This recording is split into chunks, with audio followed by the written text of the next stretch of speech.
नमस्कार, जनमंच में आप सभी दर्शकों का स्वागत है। आपके साथ मैं हूं आसिफ खान। जनमंच में आज हम किसी पॉलिटिकल डिबेट को लेकर नहीं आए हैं। आज सामाजिक सरोकार से जुड़ा मुद्दा है, क्योंकि न्यूज़ 18 राजस्थान खबरों के साथ साथ अपनी सामाजिक जिम्मेदारी को भी बखूबी समझता है और हम ये ज़रूरी समझते हैं कि जो मुद्दे सामाजिक जन सरोकार से जुड़े हैं वो आपके सामने लेकर आए, ताकि उसकी वजह से एक सकारात्मक संदेश समाज और देश के अंदर जाए और उसकी वजह से एक जागरूकता पैदा हो। पिछले कुछ सालों के अंदर कैंसर के मरीज 10 गुना से ज़्यादा बढ़ चुके हैं और अब ये बीमारी एक भयावह रूप ले चुकी है। अब इस बीमारी के किस्से जो हैं वो दुर्लभ नहीं रहे। हर तीसरे चौथे घर के अंदर आपको एक कैंसर की बीमारी के मरीज के बारे में सुनने के लिए मिल जाएगा। ये बीमारी इतनी भयावह हो चुकी है कि इसके इलाज के लिए जितने जतन किए जाते हैं उनमें से बहुत कम मरीज घर वापस लौट पाते हैं। इसलिए आज जनमंच पे हम इस पर बात करेंगे कि आखिर इस बीमारी से बचा कैसे जाए, ये बीमारी होती क्यों है, कितने तरह की होती है और इस बीमारी को जड़ से उखाड़ फेंकने का आखिर तरीका क्या है। आज जनमंच के अंदर हमारे साथ पैनलिस्ट में बहुत सारे डॉक्टर्स मौजूद हैं, आम लोग मौजूद हैं, महावीर कैंसर हॉस्पिटल से भी लोग यहाँ पर पहुँचे हैं, एग्रीकल्चर डिपार्टमेंट से जुड़े लोग भी यहाँ पर पहुँचे हैं। उन सब से इस मुद्दे पर चर्चा करेंगे कि आखिर इस बीमारी से कैसे निपटा जाए। चर्चा को शुरू करते हैं और सबसे पहले डॉक्टर साहब मैं आपसे जानना चाहूँगा, क्योंकि ये जो बीमारी है, अब ये बीमारी जो है वो आम हो चुकी है। पहले आज से 50 साल पहले, 40 साल पहले यदा कदा ही इस तरीके के मरीज सामने आते थे, लेकिन अब ये बीमारी जो है वो सीधे तौर पर हर चौथे पाँचवें इंसान के अंदर जो है वो मिल रही है और इसके मरीजों की जो तादाद है वो हॉस्पिटल में बढ़ती जा रही है। ऐसा क्यों है? Cancer patient day to day बढ़ते जा रहे हैं और हम सब के लिए ये नोन है, क्योंकि आज हम देते हैं हमारी ओपीडी में पर डे 200 से 250 न्यू रजिस्ट्रेशन होते हैं। हम गवर्नमेंट हॉस्पिटल को बिलोंग करते हैं, तो आम पब्लिक सबसे पहले हमें ही टच करती है, क्योंकि इकोनॉमिकल भी होता है और वो सबसे पहले अप्रोच में एसएमएस हॉस्पिटल ही आता है।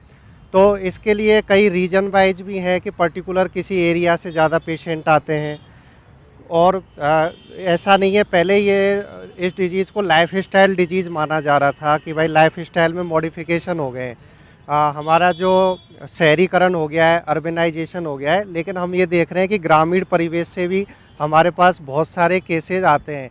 ऐसा नहीं है कि ग्रामीण परिवेश इससे अछूता है। तो इसके लिए बहुत सारे कारण हैं। सबसे पहले तो इसकी क्या है, मल्टीफैक्टोरल एटियोलॉजी है। तो मल्टीफैक्टोरल में हम देखें तो तंबाकू है, धूम्रपान है और क्या लाइफ स्टाइल है, स्ट्रेस है, इन सभी से हमारा इम्यूनिटी स्तर बहुत कम होता जा रहा है। सर और क्या मैं आपको क्या अकेली लाइफ स्टाइल इसकी वजह है? हमारा खान पान बदला है, हमारी फसलें बदली हैं, बिल्कुल फसलों को उगाने का तरीका बदला, जो अनाज हम खा रहे हैं रोजमर्रा की जिंदगी में हम जो भी इंटेक कर रहे हैं, क्या वो उतने महफूज हैं जितने आज से 40 साल पहले नहीं थे? बिल्कुल नहीं। पहले हम क्या है, जैविक खेती को ज़्यादा बढ़ावा देते थे। पहले क्या है कि जो बायो पेस्टिसाइड होते थे, गोबर की खादें होती थी, नेचुरल जो कृमि होते हैं उनसे खाद को उपयोग में लिया जाता था। आज हमारी जो खाद है उसमें नाइट्रेट हैं, फॉस्फेट हैं, केमिकल्स हैं और जो ये जो हमारे जो पैक्ड फूड हैं उनमें जो हम प्रिजर्वेटिव यूज कर रहे हैं या किसी को ब्लीचिंग कर रहे हैं या किसी को धोने में काम ले रहे हैं, तो आज केमिकल का जो एक्सपोजर है वो पहले के कंपेयर में बहुत ज़्यादा हो चुका है। तो इसके लिए हमारा जो खान पान है वो उतना ही जिम्मेदार है जितना हमारी लाइफ स्टाइल। ठीक है, डॉक्टर चरण चौधरी। डॉक्टर साहब, जो कुछ इन्होंने कहा आप उससे इत्तेफाक रखते हैं? हम, क्योंकि आप समझ सकते हैं कि जिस घर के अंदर अगर डॉक्टर अपने डायग्नोसिस में किसी को बता देता है कि ये सिम्टम्स हैं, पॉजिटिव है, इसको कैंसर है, आमतौर पर इंसान इस पर बात ही नहीं करना चाहता, सुनना ही नहीं चाहता, क्योंकि इस बीमारी का इलाज आप भले ही कहते हैं, लेकिन इसकी प्रतिशत ये है कि मरीज एक बार हॉस्पिटल चला जाता है तो फिर उसके बाद में ठीक होने की गुंजाइश बहुत कम हो जाती है। पहली बात तो ये है कि वो हॉस्पिटल आता कब है। वो हॉस्पिटल आता इस स्टेज में पहुंचने के बाद है कि उसके बाद उसका इलाज संभव नहीं है। इस बीमारी का इलाज संभव है, पर इलाज संभव तभी तक है जब उसको कंट्रोल कर सकते हैं। स्टेज फर्स्ट या स्टेज सेकंड में अपन मानते हैं इसको, और बहुत सारे ऐसे अलग अलग टाइप के कैंसर्स होते हैं। देखो, इसमें किसी के लिए ऐसे नहीं कर सकते। बहुत सारे कैंसर ऐसे हैं जिनको स्टेज थर्ड फोर्थ में भी कंट्रोल कर सकते हैं, पर मैक्सिमम अगर अपन देखें तो स्टेज फर्स्ट या सेकंड के अंदर बहुत सारे कैंसर का इलाज अभी भी संभव है। पर उसके लिए आम जनता में जागरूकता लाना बहुत ज़रूरी है, क्योंकि पहली बात तो लोग डायरेक्ट डॉक्टर को कंसल्ट नहीं करते हैं। पहली बार सब पहले झोला साहब के पास जाते हैं, पहले इधर उधर झाड़ फूंक के देसी लोगों के पास इलाज चाहते हैं, वो देसी लोगों से इलाज लेते हैं। उस इलाज को लेने के बाद में जब बीमारी पूरी फैल जाती है तब जाके वो अस्पताल पहुंचते हैं, और उसके बाद उस चीज़ का इलाज संभव नहीं है। देखो चीमा जी, ये दोनों एक्सपर्ट डॉक्टर्स को आपने सुना, और जैसा इन्होंने बताया कि लाइफ स्टाइल इसके अंदर एक बड़ी वजह है, लेकिन दरअसल देखा जाए तो हमारी लाइफ स्टाइल के अंदर सबसे इम्पॉर्टेंट रोल जो है वो खान पान का है, कि हम जो खाते हैं वही जो है वो बॉडी रिएक्ट करती है उसी के ऊपर, और हमें पता ही नहीं चल पाता। ऐसे बहुत सारी चीज़ें हमारे मेनू में जुड़ चुकी हैं जो वाकई कैंसर के लिए जिम्मेदार है। आपका कहना बिल्कुल सही है।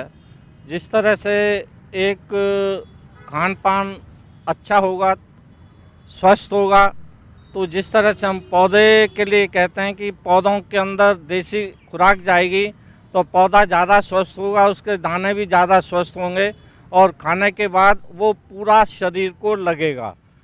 और एक जहाँ तक प्रश्न है कि जो इंसेक्टिसाइड्स हैं कई तरह के हैं जो कि निश्चित रूप से फसलों के लिए तो उपयोगी हैं, बचाव है उसका, पर उत्पादन बढ़ा सकते हैं, पर वो मानव हित के लिए अच्छी बात नहीं है। अब वापस इस ओर आने लगे हैं कि ऑर्गेनिक प्रोड्यूस मतलब किया जाए।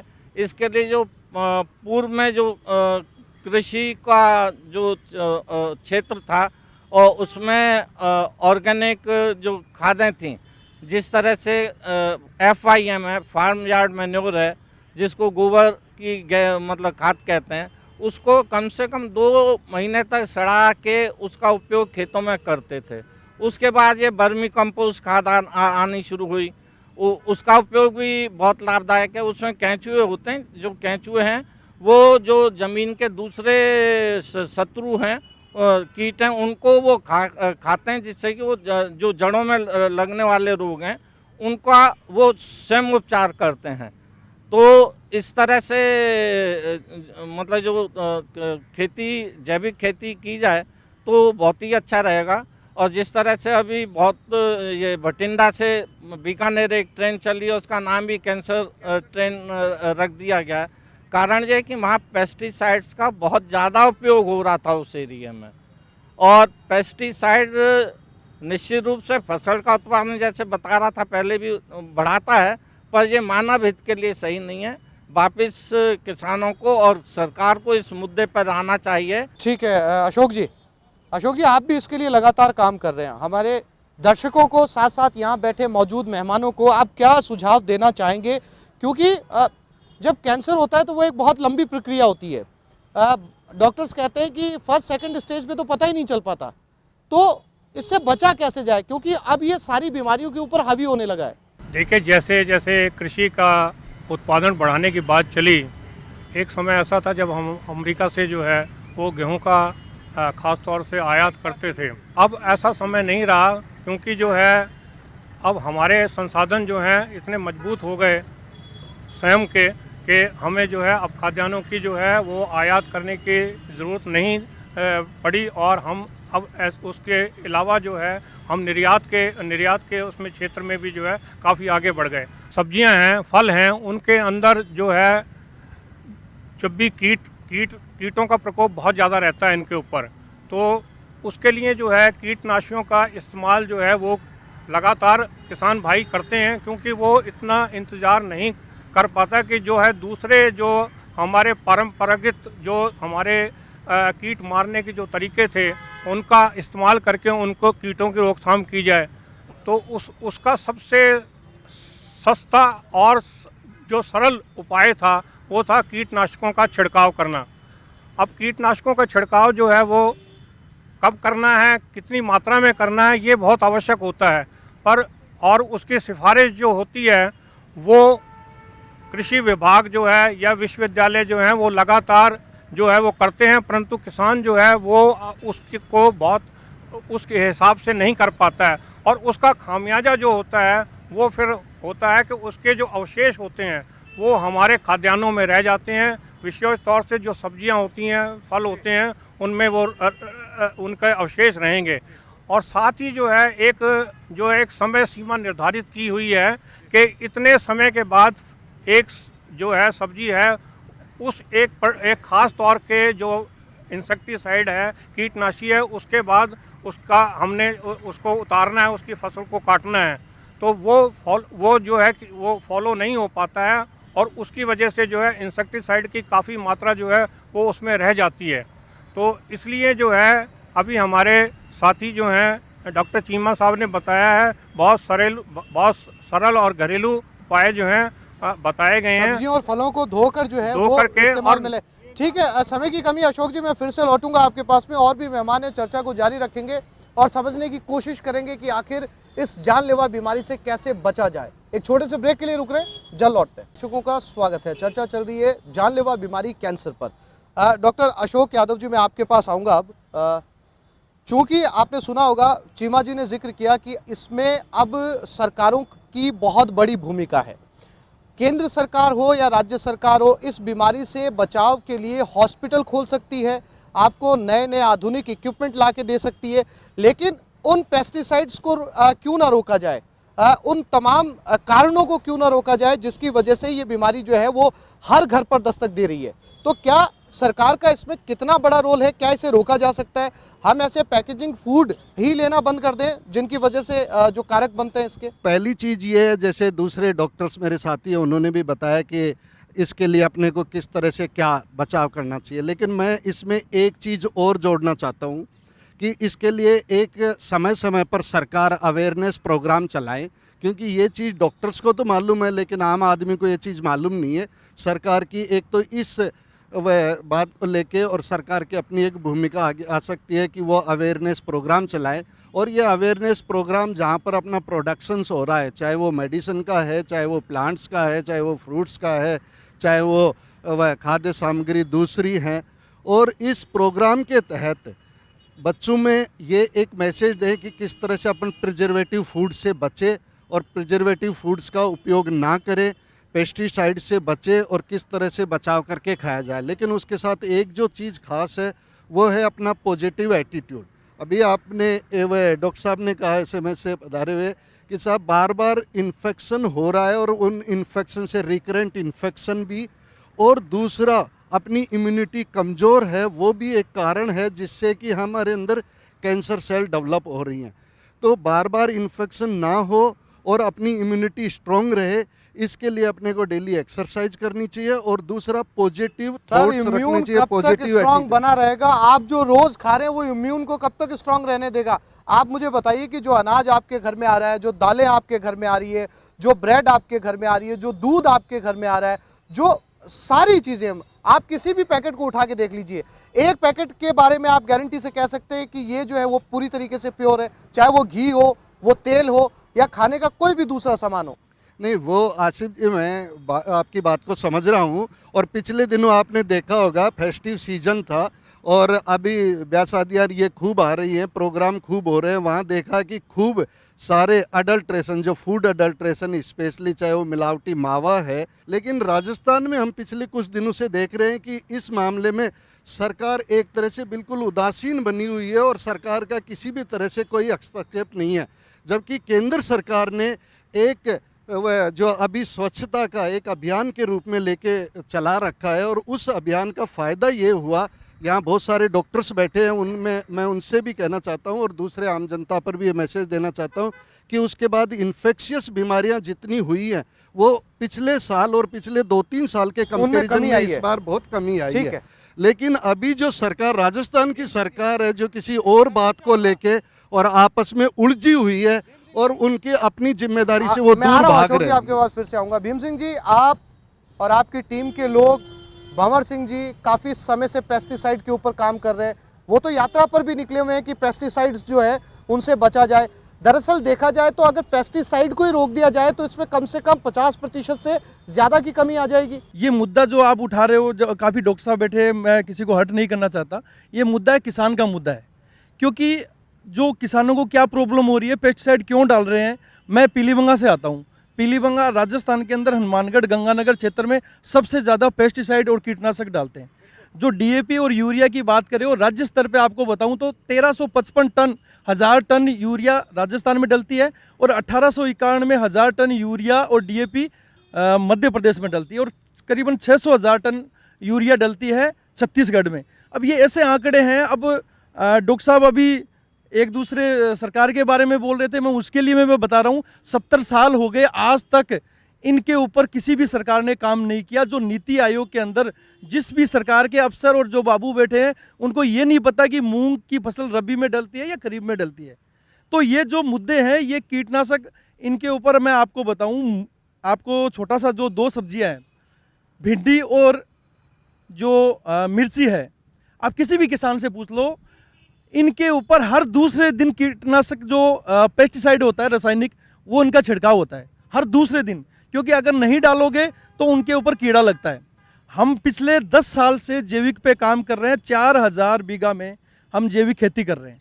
इसके अलावा 10,000 बीघा में किसानों को हम जैविक प्रोडक्ट और देसी दवाइयाँ उपलब्ध करवाते हैं। अभी जैसे बात आती है कि गोबर की खाद भीम से, सिंह जी, आप जो जैविक खेती की बात कर रहे हैं, अब अभी वर्तमान में परिस्थितियां ऐसी हो चुकी है कि अगर आप प्योर चीज खाएंगे तो आपकी बॉडी एक्सेप्ट नहीं करेगी। नहीं, ऐसा कुछ नहीं है सर। हमारा स्टोर है जिसमें इंडिया के 25 बॉडी को भी किसान, मिलावट की आदत पड़ चुकी है। बिल्कुल पड़ गई है। 25 इंडिया के किसान जिनको राष्ट्रपति अवार्ड मिला है और पद्मश्री मिला है, हम सब ने किसानों ने मिलकर एक वैशाली नगर में हमारा एक जैविक स्टोर खोला हुआ है। आप वहाँ का टमाटर लीजिए सर, आप अपने घर पे बिना फ्रीज में रख दीजिए, 15 दिन में गारंटी ले रहा हूँ आपको, 15 दिन तक आप उसको रखिए, कोई वो गलेगा नहीं, कोई उसमें पानी नहीं आएगा। बाजार वाला लेके आओ, दूसरे दिन आप रखोगे तो उसमें पानी छोड़ देगा, वो गंदा हो जाएगा। क्यों? क्योंकि उसमें कीटनाशक है। एंडोसल्फान जो दवाई है वो इंडिया वर्ल्ड के अंदर 25 देशों में बैन है और इंडिया में बैन है, बट खुलेआम में बिक रही है।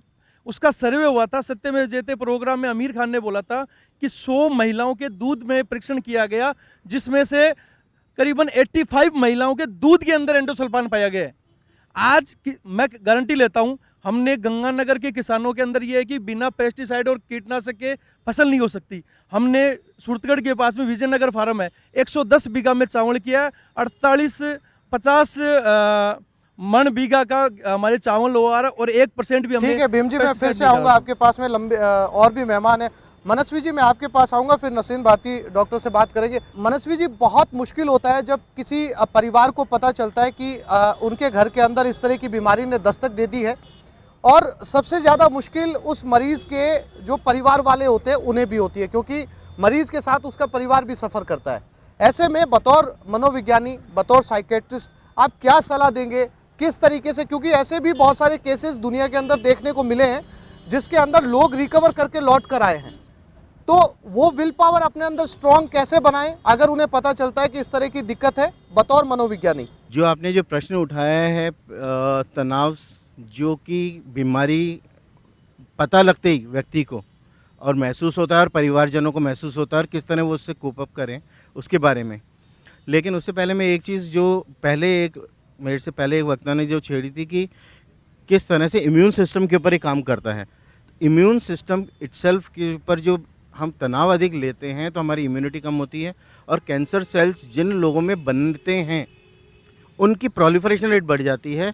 और दूसरा, हर व्यक्ति को इम्यून सिस्टम की कमी की वजह से नहीं होता।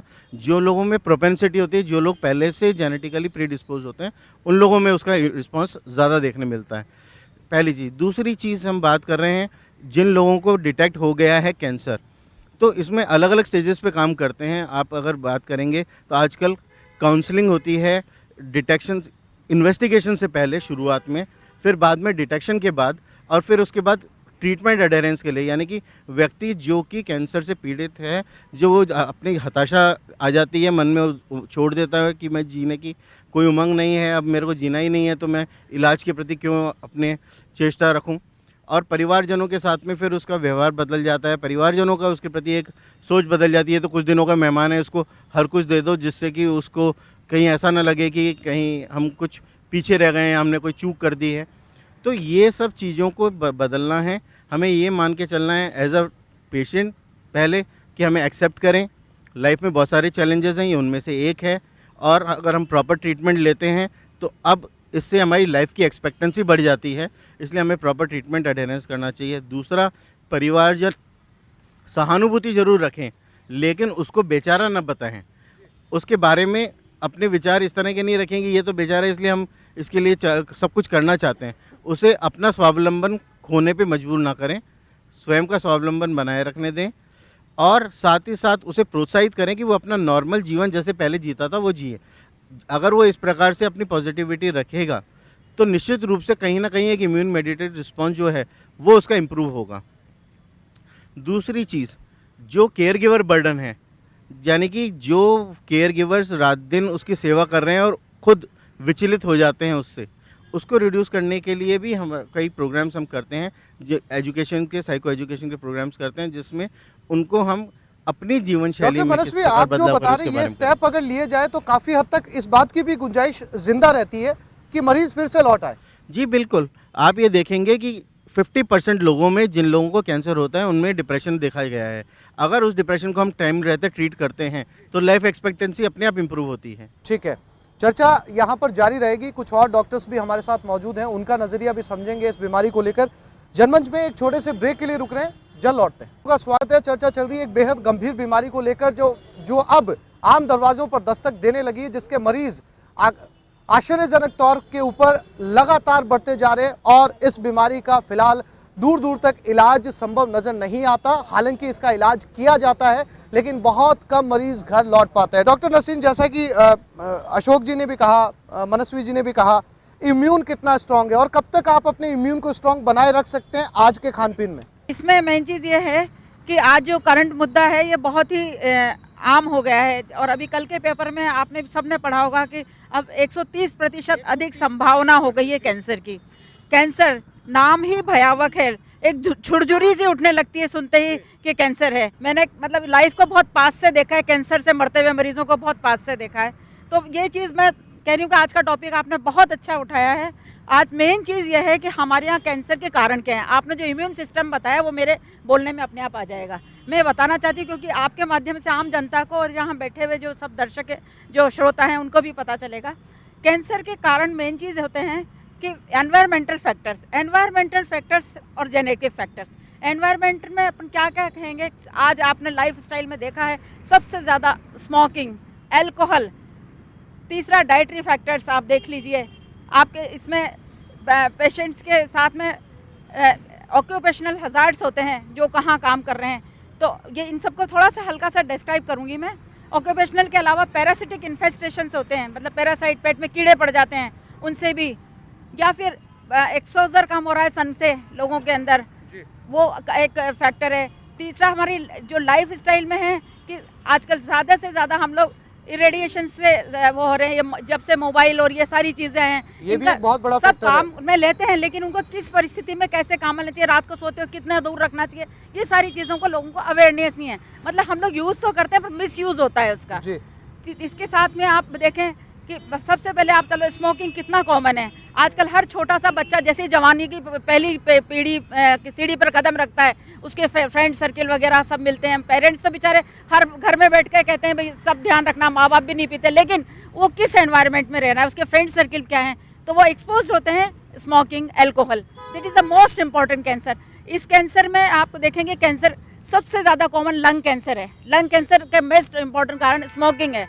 स्मोकिंग, और इसमें दो तरह से कैंसर होता है, एक्टिव और पैसिव। एक्टिव तो वो है जो खुद पी रहा है, पैसिव वो जो उसके सराउंडिंग में उस धुएं के टच में आ रहा है। तो ये सारे फैक्टर्स के लिए हमको मतलब अवेयरनेस ज़रूरी है कि भाई ये चीज़ें ना हो। एल्कोहल का कंजम्पशन होगा तो हेपेटाइटिस वगैरह के चांसेस बढ़ते हैं और हेपेटाइटिस प्री कैंसरस है ऑलरेडी। ये बहुत इंपॉर्टेंट कारण आपने जो है वो डॉक्टर नसीन यहाँ पर गिनाए, इनको भी ध्यान रखना होगा क्योंकि ये वो बहुत सारी चीज़ें, चाहे आपने मोबाइल की बात की हो या फिर दूसरे उनकी बात की हो, आम इंसान समझ नहीं पाता और कई तो रात को पॉकेट में रखकर सोते हैं। डॉक्टर योगिता, मैं आपसे ये समझना चाहूँगा कि कैंसर भी बहुत तरह के होते हैं, जैसा कि डॉक्टर नसरीन ने कहा, और इसमें अगर स्पेशली बात करें तो महिलाओं के अंदर भी कैंसर की तादाद जो है वो बहुत ज़्यादा बढ़ रही है। एक अलग तरह का स्पेसिफिक कैंसर होता है, मर्दों के अंदर अलग तरीके का पाया जाता है। ये अपने आप में एक शोध का विषय है। जो विषय यहाँ उठाया गया है ये बहुत ही ज्वलंत और बहुत ही उपयोगी विषय है। कैंसर, जिसके नाम से ही डरते हैं, कैंसर क्या है? द अनलिमिटेड और uncontrolled growth of a cells in the body. हमने अभी बात की, बहुत से एक्सपर्ट्स हमारे साथ हैं जिन्होंने बार बार ये बताया कि हमारा इन्वायरमेंट, हमारे पेस्टिसाइड्स जो भी हमारी बॉडी पे इफेक्ट कर रहे हैं, तो सबसे बड़ी बात कि इनसे बचा कैसे जाए। आज एक ही दिन में या एक ही पल में या एक महीने में, एक साल में हम ये सब खत्म नहीं कर सकते। हम इसी वातावरण में रहते हैं, इसी माहौल में रहते हैं, यही हमारी लाइफस्टाइल्स हैं। तो क्यों ना हम अपनी इस लाइफस्टाइल में, हमारे इस माहौल में कुछ चेंजेस करें जो हम खुद के लिए कर सकते हैं। तो मेरे ख्याल से बहुत हद तक हम इस कैंसर नाम की बीमारी से बच सकते हैं। एक बहुत छोटा सा शब्द है डिटॉक्सिफिकेशन, कि जब कैंसर और ये सब तो हमने बना लिए, हमारा माहौल, हमारे आसपास का प्रदूषण, हमारे आसपास हमारी आवश्यकताओं के अनुसार, पर जो वो सबसे ऊपर बैठा है उसने हमारे शरीर में एक बहुत अच्छा सिस्टम बनाया है, वो है डिटॉक्सिफिकेशन, कि जो भी हम खा पी रहे हैं, जो भी जहरीली वस्तुएं हमारे शरीर में जा रही हैं, जो जहरीले पदार्थ हमारे खून के द्वारा हमारी बॉडी के अंदर इम्यून सिस्टम को अफेक्ट कर रहे हैं, वो बहुत एक तरीके से, साइंटिफिक तरीके से शरीर से बाहर आ सकते हैं। ये सब डॉक्टर्स बहुत अच्छे से जानते हैं। तो कि छोटी छोटी बातें शेयर करना चाहूँगी, डाइटरी चेंजेस। अगर आप अपने खाने में प्याज, लहसुन, अदरक, खाना तो सभी खाते हैं, जो भी लाइफस्टाइल है, अगर आप इन चीज़ों को इंक्लूड करेंगे तो आप बहुत हद तक आहार प्रणाली में चेंज करके कैंसर से बचाव कर सकते हैं। आपके पास लौटूंगा। नसरीन जी, एक बार जरा सा पीछे दे दीजिए, क्योंकि ये नुक्कड़ नाटक भी जो है वो इसके लिए आयोजित करती है। मैम, क्या करती हैं आप इसको अवेयरनेस के लिए? हम लोग महावीर कैंसर हॉस्पिटल में 22 साल से सेवाएं दे रहे हैं। हम मरीजों के अवेयरनेस के लिए नुक्कड़ नाटक वगैरह, उनको मोरल सपोर्ट वगैरह और जगह जगह कैंप लगा करके, बस्तियों में जा करके नुक्कड़ नाटक के माध्यम से हम लोगों का अवेयरनेस फैलाते हैं। उनको हर तरह से यही समझाते हैं कि ये बीमारी ऐसी भयानक बीमारी नहीं, अगर टाइम से इलाज हो जाएगा तो इसमें नहीं है कि भाई कोई घबराने की वाली बात नहीं। अगर टाइम से डॉक्टर के पास झाड़ फूंक, इन नुक्कड़ नाटक के माध्यम से हम झाड़ फूंक वाला नाटक करवाते हैं, अंधविश्वास से बचे, उससे बचने के लिए कि वो पहले झाड़ फूंक वाले के पास जाता, फिर डॉक्टर के पास जाता, तो काफ़ी फिर भी चांस रहते हैं कि समय पे पहुंच जाता। तो इसका इलाज ऐसा नहीं है कि इलाज नहीं है। अब साइंस ने काफ़ी तरक्की कर ली इसके बारे में, और हम लोग हर तरह से हमारे अस्पताल में आके देख, साफ़ सफाई, खाना पीना, हम यही उनको बोलते रहते हैं, भाई इस तरह से खाना है, इस तरह से खान पीन करना, इस तरह से आपको रहना है। तो काफ़ी लोग, हमारे छोटे छोटे बच्चे आज कॉलेज में पहुंच काफी हद तक जागरूकता फैली होगी। ठीक है, आप जरा सा आगे कर दीजिए एक बार। मैम, बहुत जल्दी से संक्षेप में प्लीज। मैं कैंसर के बच्चों के लिए जेके लॉन से काम करती हूँ, संकल्प के नाम से। वहाँ 6 महीने से लेके 13 साल तक के बच्चों को है। सोचिए, 6 महीने के बच्चे ने तो स्मोकिंग भी नहीं करी है, ड्रिंकिंग भी नहीं करी है, तो उसको कैसे हुआ है? ये सब मेन कारण है खान पीन का, जो हमारी पूरी बॉडी के इम्यून सिस्टम को बिगाड़ देता है। और हमें सबसे पहले पेस्टिसाइड्स के लिए ही काम करना चाहिए, क्योंकि वो ही होल बॉडी पर हमारा इफेक्ट डाल रहा है। बाकी सब चीज़ें सेकंड चीज़ें हैं, क्योंकि छोटा बच्चा जो 6 महीने का, उसको तो ये भी नहीं पता कि उसने खाली माँ के दूध के अलावा कोई चीज़ और भी ली है। और जब हम उस बच्चे को देखते हैं और जब उसको जो ट्रीटमेंट दिया जाता है, वो बड़े बड़े लोग उसको नहीं सहन कर सकते हैं जो वो बच्चा सहन करता है। तो हम फिर बच्चों के लिए खाली मोरल सपोर्ट के लिए उनको एक्टिविटी वगैरह ये सब चीज़ें करा के उनको इस तकलीफ़ से दूर रखने की कोशिश करते हैं कि वो इसके साथ सरवाइव करें और आगे बढ़ें।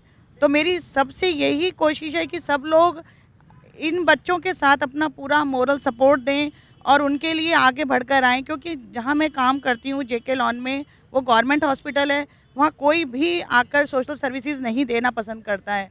तो मेरा इस न्यूज़ चैनल के माध्यम से यही सबसे अनुरोध है कि हमारे इस संकल्प में जुड़े और साथ आएँ बच्चों के लिए। ठीक है मैम। हमारे पीछे देश दीपक जी भी हैं। देश दीपक जी काफ़ी समय आशा किरण करके एक संस्था चलाते हैं और लगातार इसी के लिए काम कर रहे हैं। देश दीपक जी, क्या कुछ कहना चाहेंगे इस पर?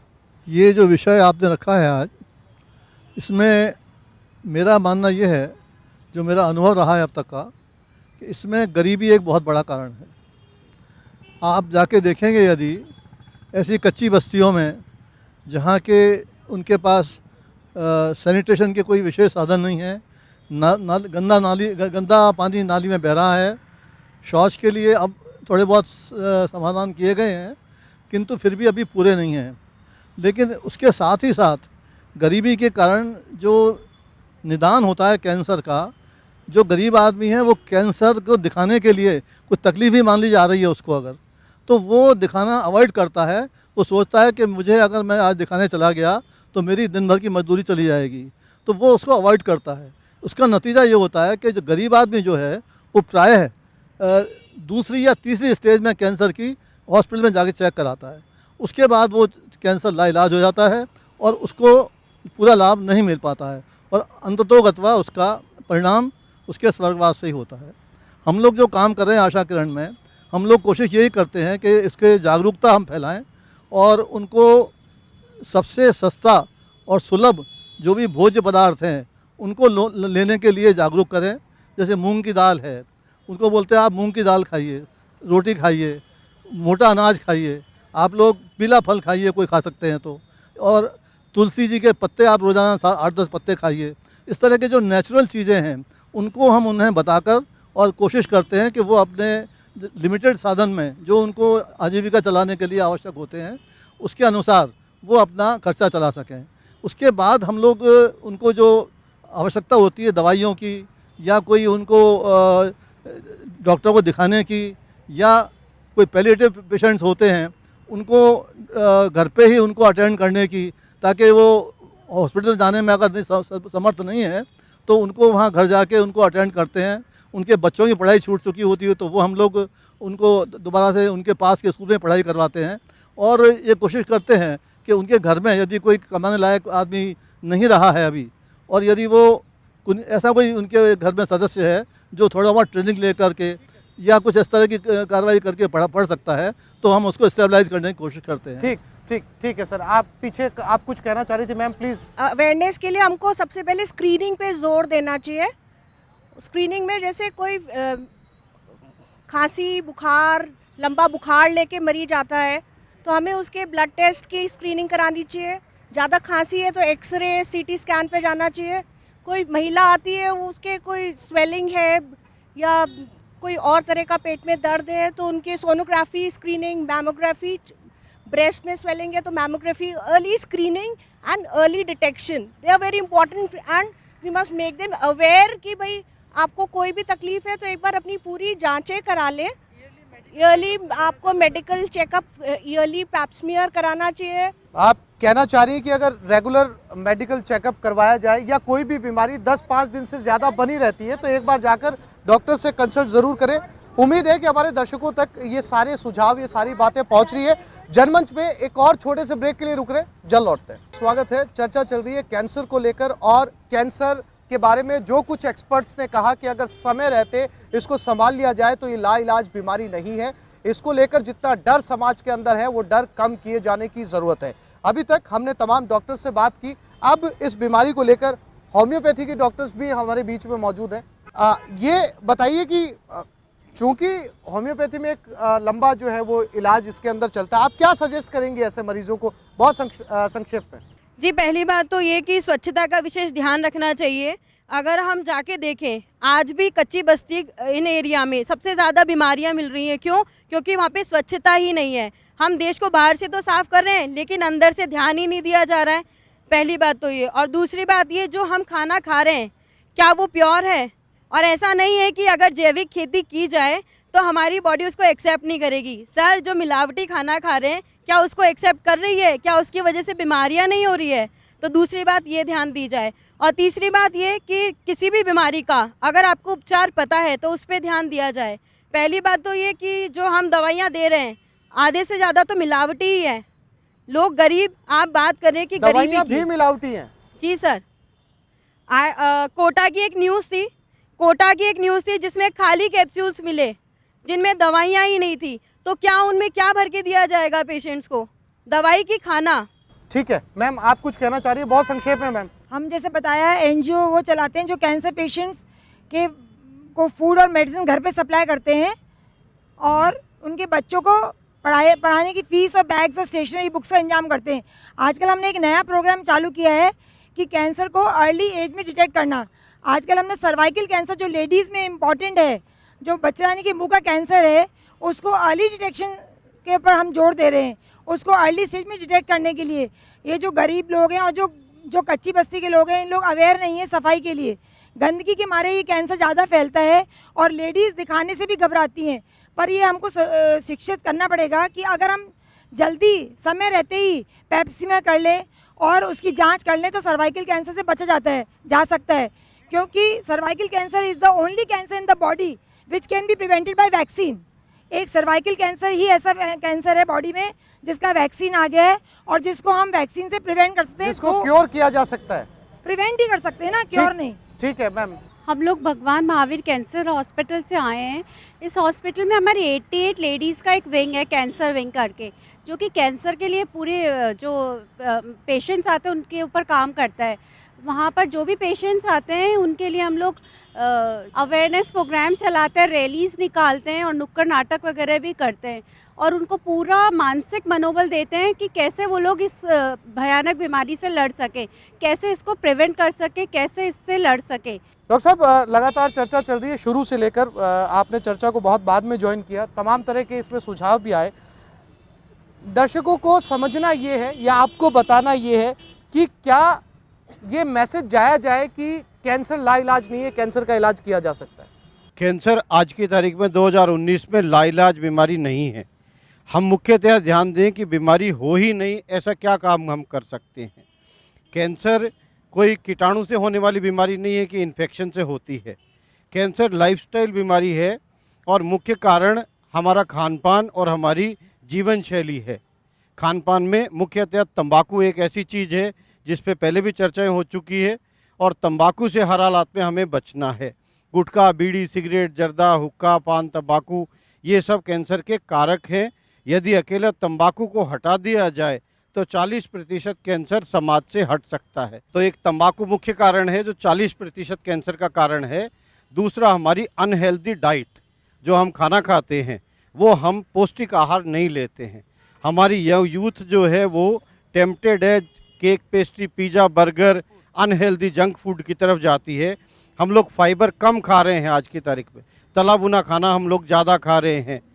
फूड पाइप के हमारे जो कैंसर है वो बढ़ रहे हैं, गॉल ब्लैडर के कैंसर बढ़ रहे हैं, आंतों के कैंसर बढ़ रहे हैं।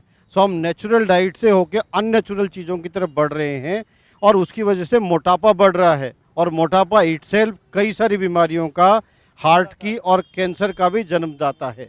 जो महिलाएं में मोटापा ज़्यादा है उसमें ओवरी का कैंसर, यूट्रस का कैंसर, ब्रेस्ट का कैंसर, पेनक्रियाज का कैंसर ये ज़्यादा देखा जाता है। तो अनहेल्दी डाइट दूसरा चीज़ है। तीसरा मुख्य कारण हम देखें शराब का सेवन, अत्यधिक शराब का सेवन 10% कैंसर का कारक है। तो शराब को भी हमें लिमिट करना चाहिए और जहाँ तक हो सके नहीं लेना चाहिए। चौथा मुख्य कारण हमारी फिजिकल इनएक्टिविटी, कि हम लोग धीरे धीरे गाड़ी मोटर में ज़्यादा ट्रेवल करते हैं, अपने आप को कम चला पाते हैं, पैदल कम चलते हैं, लिफ्ट का यूज़ ज़्यादा करते हैं।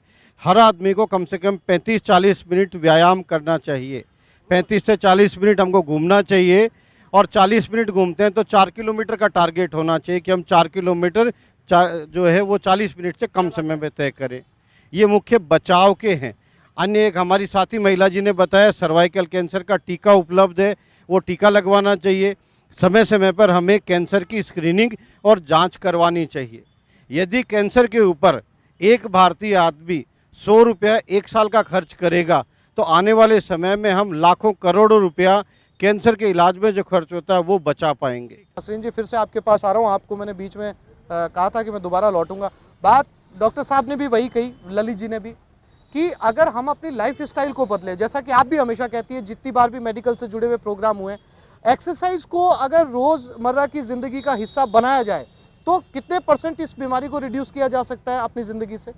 Exercise is the most important. अगर इससे पूरा बॉडी का इन्वॉल्वमेंट होता है, हाँ, इसमें पूरी बॉडी का इन्वॉल्वमेंट होता है, ब्रेन से लेकर टो तक। तो इसमें अपना respiratory, circulatory system, digestive system, locomotor system, जो मूवमेंट है, एवरी सिस्टम इज़ इन्वॉल्व। तो अगर हम एक्सरसाइज और वॉकिंग इसको अपने जीवन शैली को अपना लें, जीवन शैली में इसको अपना लें, तो मेरे ख्याल से 60-70% कैंसरों की कमी आ सकती है। दूसरा फैक्टर हमारा डाइटरी इम्प्रूवमेंट है। डाइटरी इम्प्रूवमेंट के अंदर जैसे जंक फूड अभी डॉक्टर साहब ने बोला उसको अवॉइड करना चाहिए। और आजकल के जो हमारे छोटे छोटे बच्चे हैं उनको मैं इस मंच के माध्यम से उनको ये बात पहुंचाना चाहती हूँ कि सबको पिज़्ज़ा बर्गर पसंद है, किंतु बेटा आप लोग पिज़्ज़ा बर्गर को तो एक कोने में रख दें, उसको कभी कभी हफ्ते में एक बार खाएं। रोज आपको फाइबरस डाइट खानी चाहिए। फाइबर्स डाइट में क्या होना चाहिए, बहुत जरूरी इंपॉर्टेंट है नसरीन जी की डाइट में फाइबर होना, लगातार डॉक्टर्स यही कह रहे हैं। बेशक फाइबर्स, हाँ मैं वही बता रही हूँ। फाइबरस डाइट के अलावा आप लोग जैसे ज़्यादा तली भुनी चीज़ें ना खाएं, ये विटामिन सी ज़्यादा से ज़्यादा हो, नींबू रोज़ अपनी डाइट में एक नींबू रखें। मैं एक आपके न्यूज़ 18 चैनल के माध्यम से एक ये मैसेज देना चाहती हूँ कि जो भी पदार्थ हम खा रहे हैं, हमारे सभी एक्सपर्ट ने बोला कि खान पान जो भी विषैले पदार्थ हमारे शरीर के अंदर जा रहे हैं, जैसा कि मैं पहले भी कह रही थी कि उन विषैले पदार्थों को शरीर के बाहर आना बहुत ज़रूरी है, भले वो फाइब्रस डाइट के थ्रू हो, भले वो अच्छी डाइट के थ्रू हो, भले वो वॉकिंग के थ्रू हो, एक्सरसाइज के थ्रू हो। और एक बहुत अच्छी टिप की ड्रिंक वाटर, जितना पानी पी सकें उतना पानी पिए, दिन में 8 से 10 गिलास, की वो विषैले पदार्थ आपके शरीर से बाहर ठीक है योगिता जी, ठीक है। आपके पीछे आप कुछ पूछना चाह रहे थे? हमारे क्या है, अभी राजस्थान सरकार ने जो कैंसर संबंधी जो इलाज के लिए यहाँ योजना चला रखी है, कीमोथेरेपीज़ हैं, इनसे क्या है, मैं सर से कंसल्ट करना चाहूँगा कि कीमोथेरेपी से जो बॉडी में जो डिफेक्ट्स आते हैं, इसके अलावा कोई ऐसा कोई ट्रीटमेंट नहीं है, कोई ऐसी थेरेपी नहीं है जिससे इसका ट्रीटमेंट हो जाए। दूसरा है एग्रीकल्चर, मैं किसान हूँ, किसान का बेटा हूँ, ज़मीन से जुड़ा हुआ हूँ, तो उसका मैं आपसे कंसल्ट करना चाहूँगा कि क्या एक फूड को खाने से ही मतलब अपने कैंसर की बीमारी आ रही हैं, या फिर हम कीटनाशक दवाइयाँ उसमें जो आती हैं उससे जो साइड इफेक्ट होते हैं उनका भी कुछ वो होता है? न्यूज़ 18 द्वारा जो आज एक भयानक बीमारी के लिए जो आपने जो एक सराहनीय कदम उठाया, उसके लिए मैं आपको धन्यवाद देता हूँ। दूसरी चीज़ ये जानना चाहता हूँ, जैसे हमारे यहाँ अभी चर्चा चल रही थी पेस्टिसाइड, तंबाकू, बीड़ी, सिगरेट, गुटखा और ड्रिंक, इन सब से कैंसर होती है, पोल्यूशन है, इनसे भी होती है। तो मैं जानना चाहता हूँ जितने भी डॉक्टर्स हैं इनसे कि इसके सिम्टम्स क्या है, जो शुरुआती सिम्टम्स होते हैं वो क्या होते हैं, और उनकी जो समाधान है उनका जो जल्दी से जल्दी रिक्वायरमेंट हो, उसके लिए आम जनता को क्या करना चाहिए, और राजस्थान सरकार जो भी हो उनको भी बार बार करना चाहिए, प्रचार करना चाहिए इनसे बचाव के लिए। सर, दो बहुत महत्वपूर्ण सवाल है, सिम्टम्स क्या है और दूसरा कीमो का कोई विकल्प है क्या? बहुत संक्षेप में सर। जब कैंसर बढ़ जाता है तब कीमोथेरेपी का काम होता है, और ज़्यादातर जो सॉलिड ट्यूमर गांठ होती है ब्रेस्ट में, लंग्स में, लीवर में, उसमें कीमोथेरेपी से जड़ नहीं जाती है, सिर्फ कंट्रोल संभव है कुछ समय के लिए। जो दूसरा आपका सवाल था अबाउट दी अर्ली प्रिवेंशन की, उसको कैसे हम लक्षण क्या आते हैं, सो एक क्वेश्चन साइन है जो हमको याद रखना है। सी जो स्टैंड करता है वो है चेंज इन बावल और ब्लैडर हैबिट, कि हमारे शरीर की मलमूत्र त्याग की आदतों में बदलाव हो, किसी को बार बार लैट्रिन जाना पड़े, किसी को कब्ज रहने लग जाए, किसी को लैट्रिन में खून आए, लैट्रिन काले रंग की आए, तो उसमें कैंसर की संभावना है। इसके अलावा पेशाब में कभी ब्लड आया हो, पेशाब में बार बार किसी को जाना पड़े, रात में बार बार उठना पड़े, तो प्रोस्टेट के कैंसर की संभावना है। दूसरा आता है कि कहीं कोई जख्म हो जो भर नहीं रहा हो, हमारे शरीर में कहीं जाग हो, जख्म हो जो 4 हफ्ते से ऊपर भर नहीं रहा हो, उसमें कैंसर की संभावना है। पोस्ट मीनोपॉजल महिला को पीरियड्स बंद होने के बाद में ब्लीडिंग हो, या किसी को इंटरमेंस्ट्रुअल 2 पीरियड्स के बीच में ब्लीडिंग हो, या संभोग के बाद में ब्लीडिंग हो, तो कैंसर की संभावना हो जाती है। शरीर में किसी को कहीं गांठ हो, ख़ास तौर से जिसमें दर्द नहीं हो, कहीं गांठ ब्रेस्ट में हो या साइड में एक्जिला में कहीं इधर लिम्फ नोड हो, उसमें कैंसर की संभावना होती है। किसी को लगातार 4 हफ्ते से ज़्यादा समय से खांसी हो रही हो जो साधारण दवा से ठीक नहीं हो रही हो, उसमें कैंसर की संभावना है। जैसा कि तमाम डॉक्टर्स के पैनलिस्ट ने यहाँ पर बताया, तमाम पैनल यहाँ पर बैठा है होम्योपैथी से लेकर, और तमाम दूसरे डॉक्टर जो पेस्टिसाइड पर काम कर रहे हैं उन्होंने भी अपना नज़रिया यहाँ पर पेश किया। अगर इस बीमारी को जो मोटे तौर पर समझ में आया कि अगर इसके प्रिकॉशन ही शुरू के अंदर लिए जाए तो ये बीमारी आपको होगी ही नहीं, लेकिन अगर ये बीमारी किसी वजह से दुर्भाग्यवश किसी को होती है तो ये लाइलाज नहीं है। मरीज़ इसके अंदर हौसला रखे, उसका विल पावर उसको इस बीमारी से निकालने में काफ़ी हद तक मदद कर सकता है। दुनिया के तमाम आधुनिक इलाज जो हैं वो अब हमारे देश के अंदर होने लगे, हमारे राज्य में होने लगे। बस आपको खुद पे भरोसा रखने की ज़रूरत है और उन तमाम चीज़ों से दूर रहने की ज़रूरत है जो इसके कारक हैं। आप तमाम मेहमान इस कार्यक्रम के अंदर आए, आप सब ने अपनी अपनी राय इस भयंकर बीमारी को लेकर रखी। आप सभी मेहमानों का बहुत बहुत शुक्रिया। नमस्कार।